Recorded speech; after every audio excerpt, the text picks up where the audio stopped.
Kyllähän minä olen aina tiennyt, että te sivarit osaatte kyllä tuota kahvia keittää. Se olisi kyllä minusta ihan oikea homma teille, jos minulta kysytään. Entä pitäisikö sulta leikata tuo sun tukka?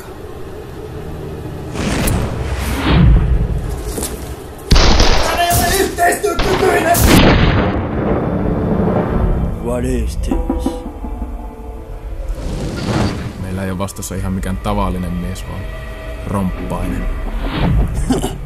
Romppainen, that's what we're looking for. Romppaiset on koko Suomen, ellei koko maailman häjyintä porukka.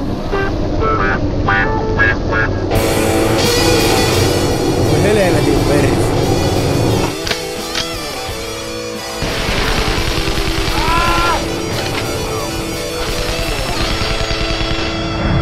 Älkää puhuko paskaa! Te ette ole käynyt armeijaa! Ettekä ole käyneet sivaria!